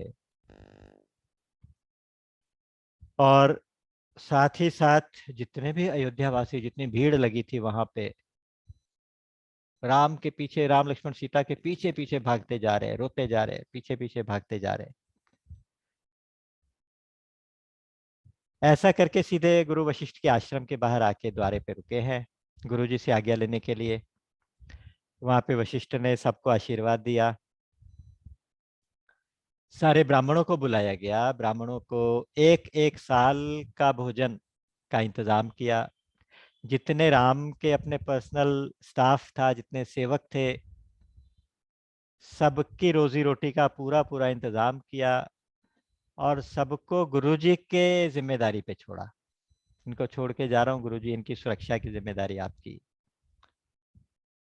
क्योंकि जिन कंडीशंस में सत्ता परिवर्तन हो रही है, उसमें आगे क्या हो कोई भी प्रेडिक्ट नहीं कर सकता। ये मनुष्य लीला के लिए है ना, लेकिन राम तो सब जानते हैं।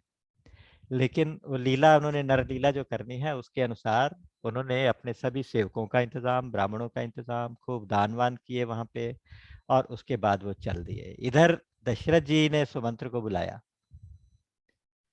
उन्होंने कहा कि भैया सुमंत्र, मेरा एक काम करो, तुम तुरंत रथ लेके पीछे पीछे जाओ, राम लक्ष्मण और सीता को रथ पे बिठाओ, 4 दिन वन दिखाना और फिर वापस ले आना।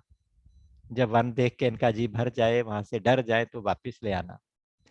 और मुझे डाउट है, संदेह है कि शायद राम तो वापस आएगा नहीं, तो कम से कम मेरी बहू को वापस ले आना, सीता जी को ले आना। मिथिलेश कुमारी को समझा के कहना कि राजा ने कहा है कि तुम प्लीज वापस आ जाओ, तुम्हारे ऊपर कोई बंधन नहीं रहेगा, तुम जितना समय मायके रहना चाहो, जितना समय ससुराल में रहना चाहो, ये 14 साल किसी तरह से बिताने हैं, तो तुम वापस आ जाओ। उनको समझा बुझा के कम से कम सीता को वापस ले आना, वरना मेरे तो प्राण निकल जाएंगे। यहाँ पे सबकी हालत क्या हो रही है, जैसे मछली जल के बिना तड़पती है, उस तरह से सब लोग तड़प रहे हैं।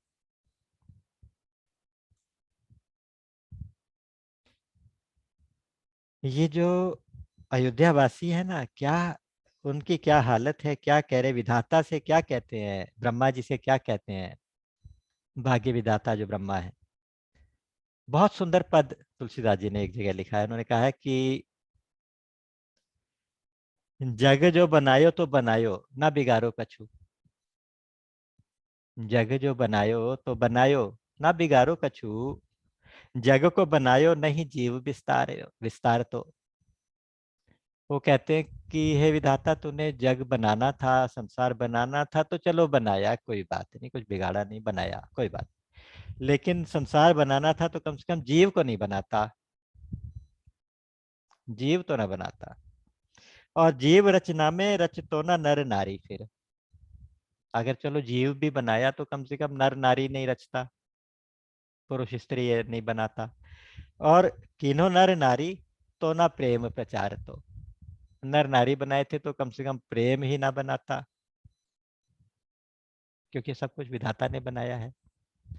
तो उनसे कह रहे कि अगर जीव संसार बनाया था तो जीव ही ना बनाता, जीव बनाया था तो चलो नर नारी ना बनाता, नर नारी नहीं बनाया, बना दिए थे तो प्रेम नहीं बनाता। और प्रेम को प्रचारो तो प्रचारो, न संयोग दे तो। अगर प्रेम को बनाना था तो बना दिया, कोई बात नहीं, तो कम से कम संयोग ही ना बनाता, कोई किसी को मिलता ही ना, संयोग वाला जो सुख है वो नहीं होता। क्योंकि देह के संयोग तो वियोग ना विचार तो। संयोग ही बना दिया था तो कम से कम वियोग तो ना बनाता, ये वियोग सहन नहीं होता। और अगर वियोग ही बना दिया था तो हे विधाता, कम से कम इतनी उदारता तो दिखाता कि हमें मांगने से मौत ही दे देता। अवध निवासी कहें राम के वियोग हमें, मांगे दे मौत विधि होत जो उदार तो। अगर तू उदार होता तो हमें मौत ही मांगने से दे देता, वो भी नहीं देता। इस वियोग को कैसे सहन करें। 4 चीजें होती है, मकर उरग दादुर कमठ। मकर मतलब मगरमच्छ, उरग मतलब सर्प, दादुर मतलब मेंढक, कमठ मतलब कछुआ। मकर उरग दादुर कमठ, जल जीवन जल गेह। इनका जल ही घर है, जल ही जीवन है। लेकिन तुलसी एक ही मीन को है साचिलो सने। केवल एक मछली है जिसका सच्चा प्रेम है, बाकी इनका प्रेम सच्चा नहीं है। क्योंकि अगर पानी नहीं होता तो ये फिर भी जी जाते हैं। मकर उरग दादुर कमठ, ये जितने जलचर हैं जल के ऊपर आधारित रहते हैं, लेकिन फिर भी जल के सूखने से मरते तो नहीं। मछली का प्रेम सच्चा प्रेम है। मछली का प्रेम तो ऐसा कहते हैं कि मरने पे भी उसे अपने प्रियतम से मिलन की आशा होती है। वो कैसे कहते हैं कि मीन काटी जल धोइए। मछली काटते हैं तो जल से धोना पड़ता है, मतलब काटने के बाद भी जल चाहिए। और खाए अधिक प्यास, मछली खाते हैं तो और प्यास लगती है और जल चाहिए। तुलसी प्रीति सराहिए, मुयहु मीत की आस। मरने पे भी अपने मीत से मिलन की आशा है।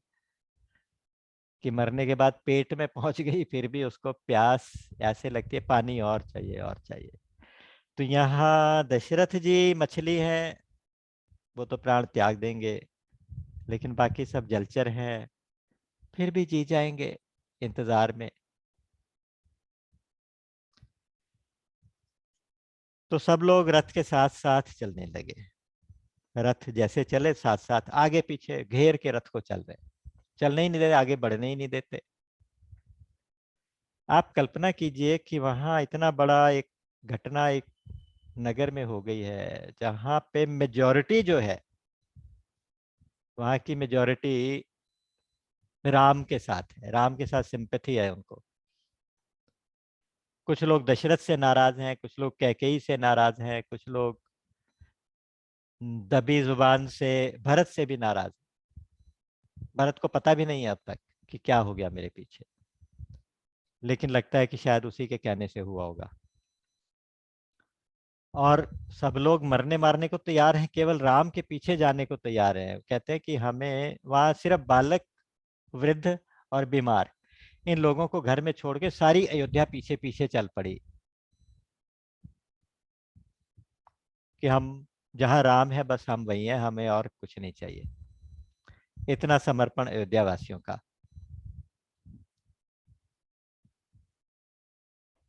अयोध्या ऐसी होगी, बिल्कुल डरावनी लगती है।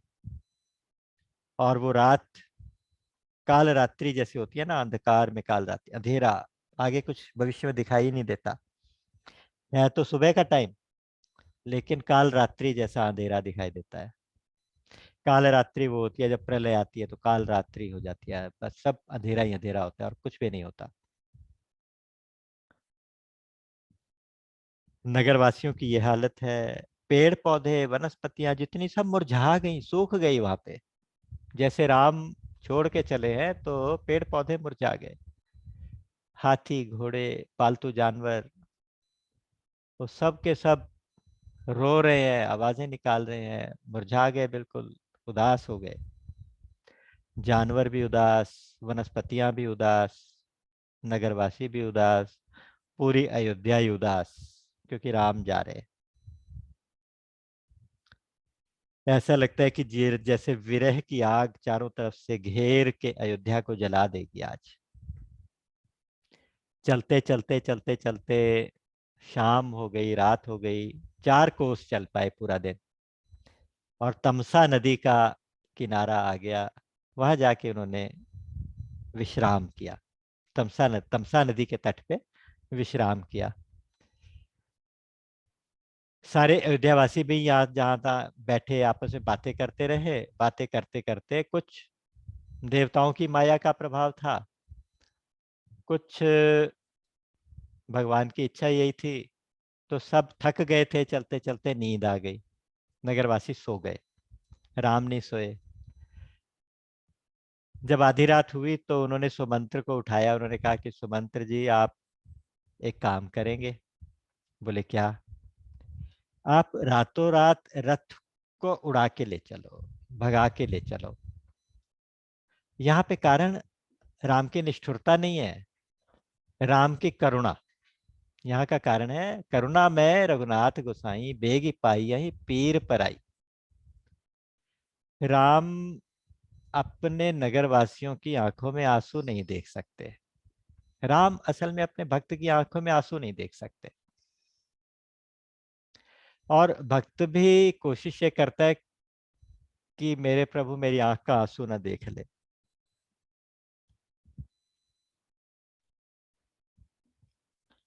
लेकिन एक भक्त ने कहा था कि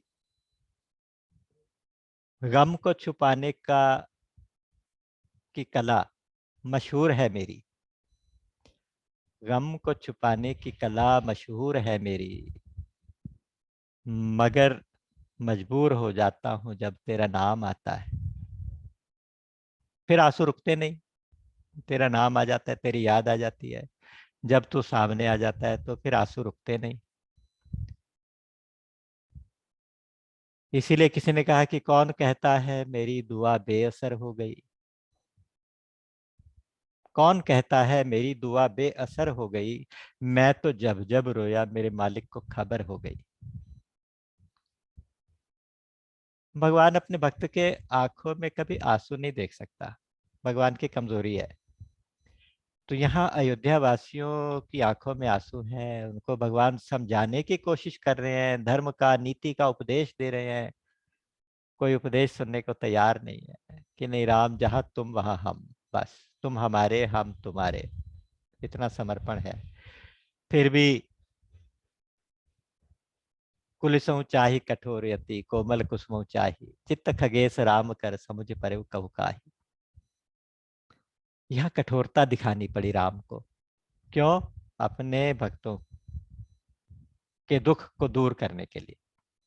अगर साथ साथ चलेंगे तो उनको ज्यादा कष्ट होगा।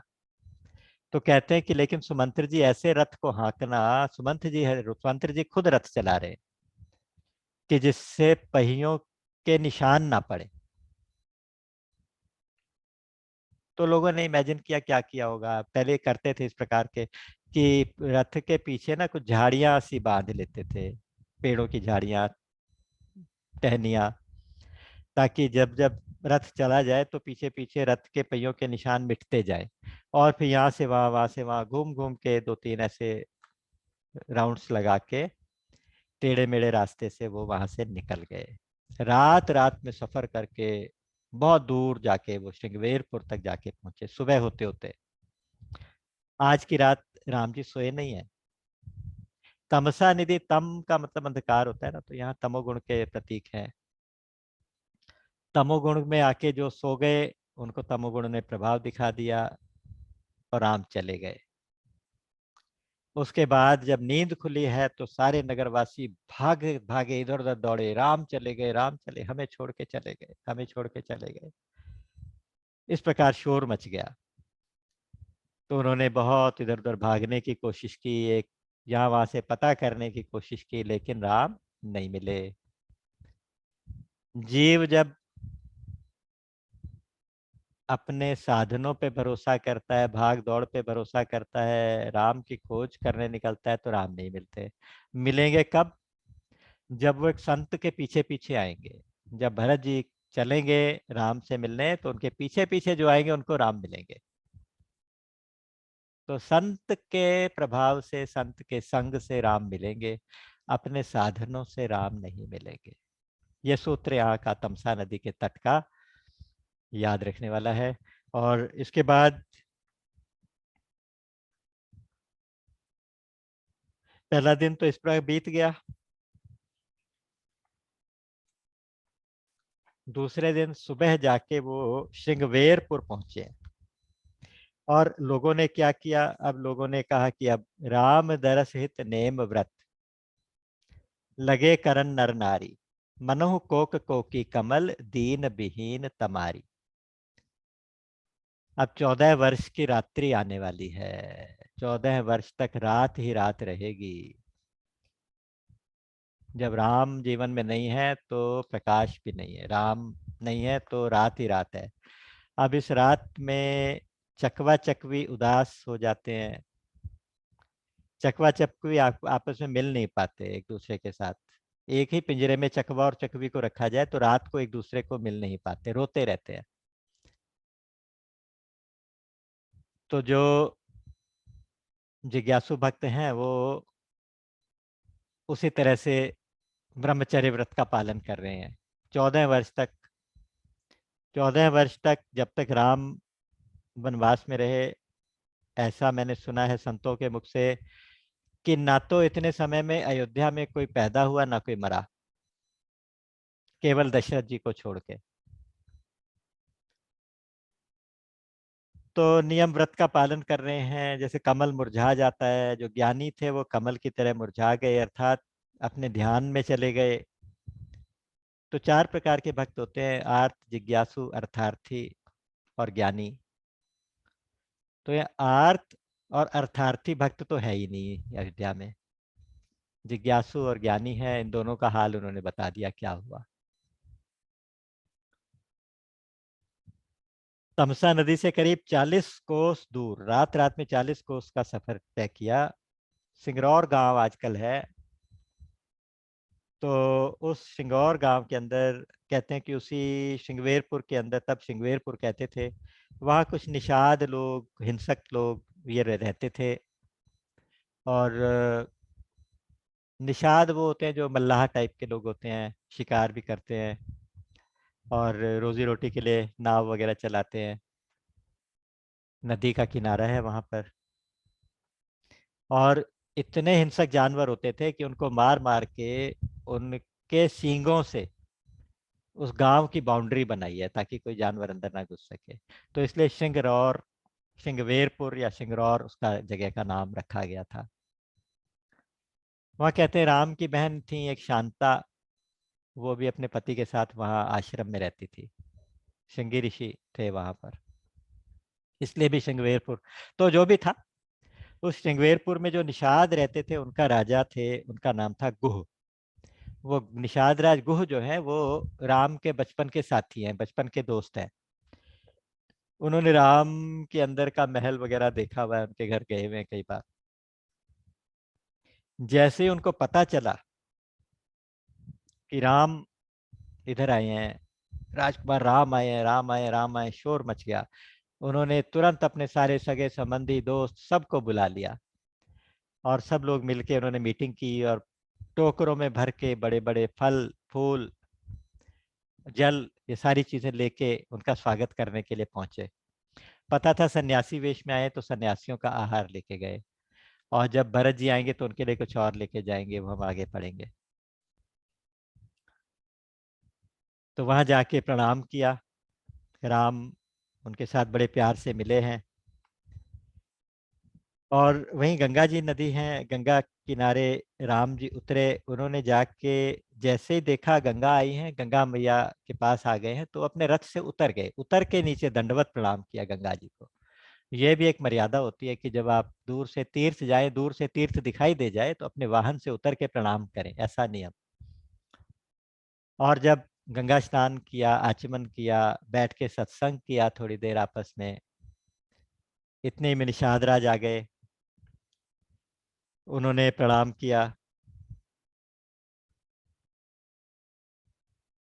और बोला कि आपके दर्शन करके, चरण कमल का दर्शन करके आज हम धन्य हो गए, हमारा पुर धन्य हो गया, हमारा नगर धन्य हो गया। आप कृपा करके हमारे गांव में पधारिए, हमारे नगर में पधारिए और हमें धन्य करिए। आपके आने से आ, मेरा यश बढ़ेगा, और लोगों को मुझसे ईर्ष्या होगी कि देखो राम स्वयं इसके घर चल के आए। तो आप कृपा करके मुझे कृतार्थ करिए, आप मेरे घर चलिए। तो उन्होंने बड़े प्यार से समझाया। उन्होंने कहा कि मैं जानता हूँ गुहू, तुम कितना प्यार से कह रहे हो, लेकिन मेरी मजबूरी है। मुझे पिता के वचन के अनुसार ये 14 वर्ष तक किसी नगर में, किसी ग्राम में, किसी जगह जाना नहीं। तो इसलिए मैं अंदर तो नहीं आ सकूंगा, गांव के बाहर ही विश्राम करूंगा। तो जब उन्होंने कहा कि मैं यहाँ विश्राम करूंगा, क्योंकि थके हुए थे, पूरी रात सोए नहीं थे, एक दिन पूरा सफर किया, पूरी रात सफर किया। तो आज यहाँ पे लिखा है कि राम की थकावट थोड़ी गंगा स्नान करके दूर हुई।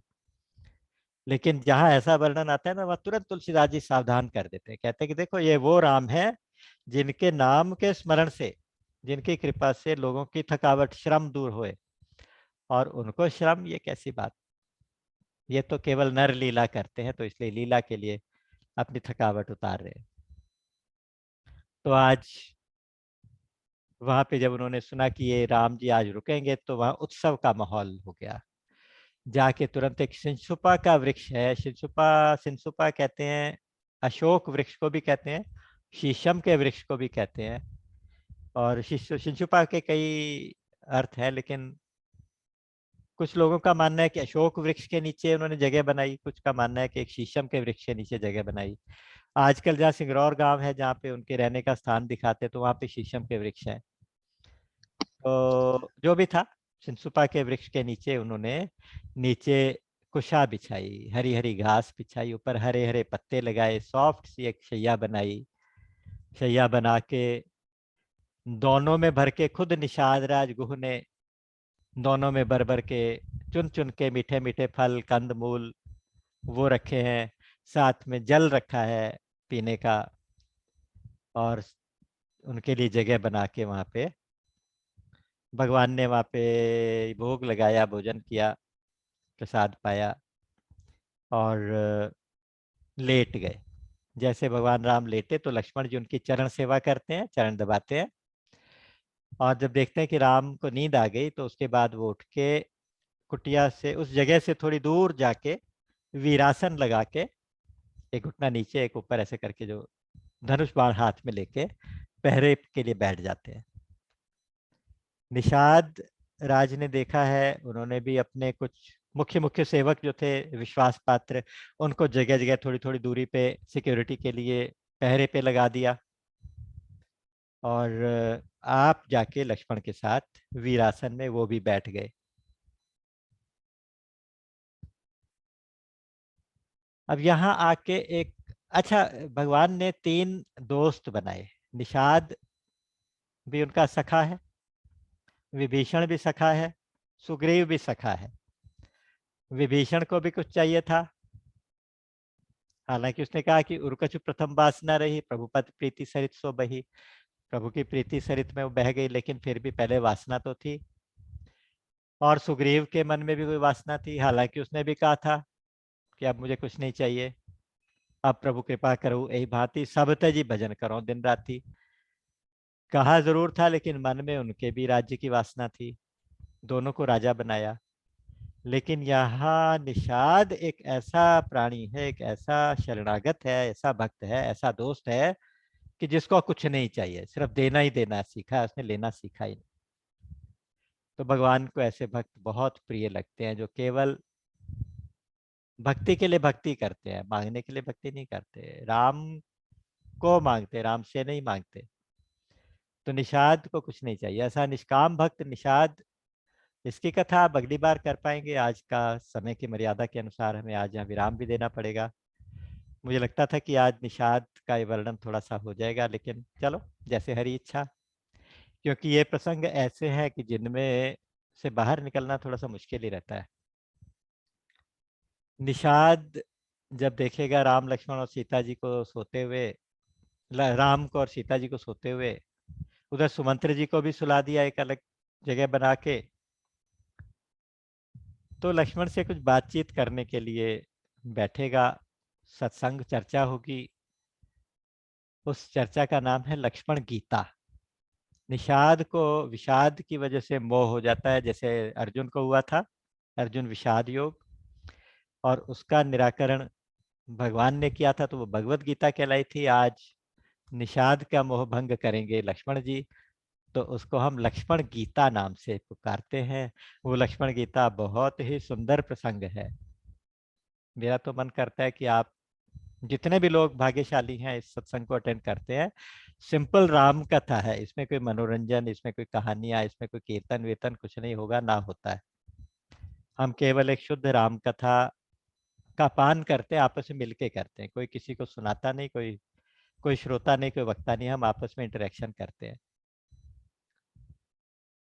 तो हम सब भाग्यशाली हैं जो हमें ये सत्संग मिलता रहे, और हम चाहेंगे कि इसमें और ज्यादा से ज्यादा लोगों को जोड़ा जाए, कहीं किसी का जीवन किसी घटना को सुन के सुधर जाए, जीवन में किसी का कुछ परिवर्तन आ जाए, तो ज्यादा से ज्यादा लोगों को इसमें जोड़िए। और जो कुछ भी है सब संतों का दिया हुआ है, तो इसलिए हम बीच में जब कोई बात सुनाते हैं तो उसकी रेफरेंस तुरंत नाम से याद नहीं आती कहाँ से लिया गया, तो इससे लास्ट में ये दोहा बोलते हैं, राम अमित गुण सागर थाह कि पावहि कोई, संतन सन जस किछु सुनेऊ तुम ही सुनायो सोई। बोलिए सच्चिदानंद भगवान की जय। राम।